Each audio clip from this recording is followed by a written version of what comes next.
I was going to go into college. I thought that's what you do. You go to school, you go to college, you go to uni. But then I kind of realised in like 4th and 5th year, I was like, I've not sat enough like hires to get into uni. I was like, fuck, I'm a failure. That was probably my first taste of shit. I need to buck up my ideas. Yeah.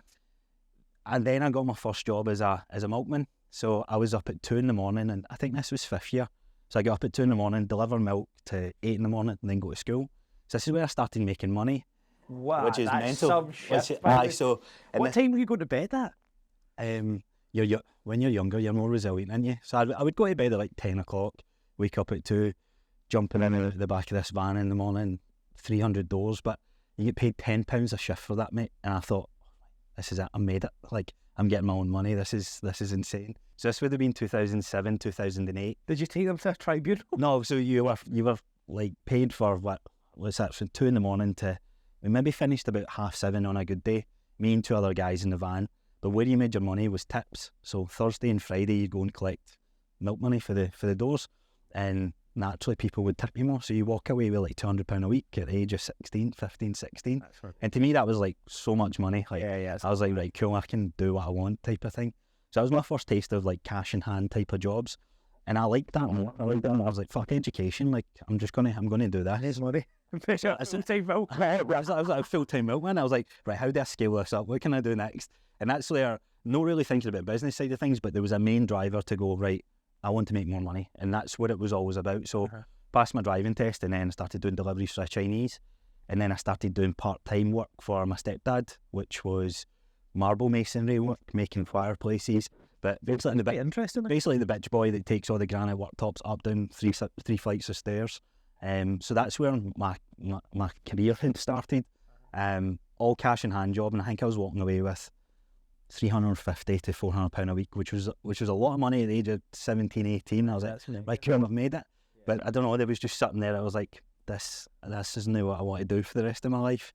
So that's where I started working, and I always wanted to become a personal trainer, but I think subconsciously I was looking about and I was like, you don't see any old personal trainers.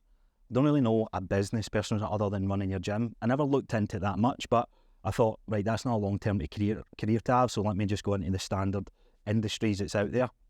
And I never went to college, I never went to uni, or I went to college for half a semester and realised I liked making money more, so I dropped out of that and sort of stuff. It's a common theme with a lot of younger entrepreneurial people, even if they don't become entrepreneurs right at that point, they just don't click with education a lot of the time. Yeah, and I was doing like sports and fitness, so I think I was doing like a HNC or whatever it was called, and I was working part-time I was working part-time because I couldn't go full-time because I had college in the other days.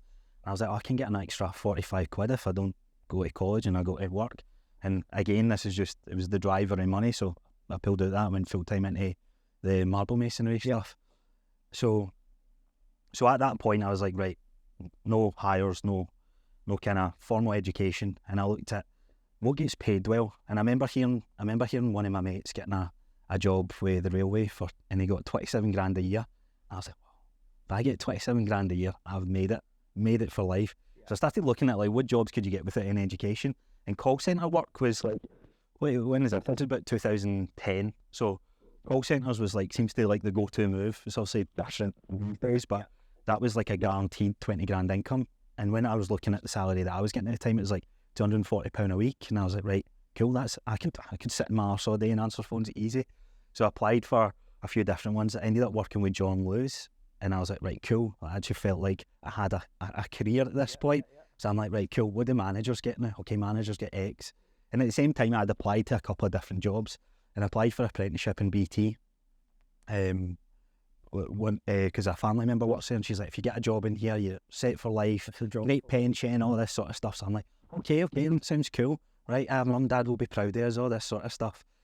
I ended up getting applied for that job. The mad thing about this is they phoned me a year and a half later and said, we'd like to get you in for an interview. And I'm like, I was like, I applied for this ages ago. I'm working with John Lewis, I'm fine. So I nearly turned down this opportunity. And the woman was like, look, this is a really good opportunity. Like, salary starts at like, after your apprenticeship will start at 28,000 and can go up to 32. And I was like, what? I was like, that's my number. This is an opportunity to hit my number. So I went to the interview and ended up getting a job with BT, and that kind of led me down. This was me stepping into the corporate world. So I'm age of 19, 20 at this point, and this is my first taste of well, I guess I didn't know what I was doing at the time. I was just sort of winging it and going, right, let me find some sort of, okay, right, top end, I know if I stick this apprenticeship out for a year, I'm jumping from fucking 11 grand a year to 28, which was so it was like, just bide your time, this sort of thing. And through that process, like 3 months into it, we were the first injection of young people into the corporate world in BT.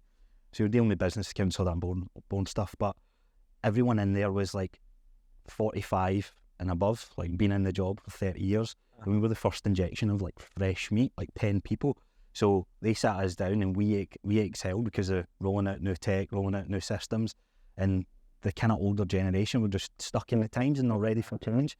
So that left me with an opportunity to, 3 months in, start coaching people in the job for 30 years on how to use the new system that we used. So I was starting this sort of coaching job and was helping other people dealing with manager escalations and all that sort of stuff. But that's where I was like, I actually quite like this. Like, I'm enjoying coaching. That's actually where Coach Crosser came from.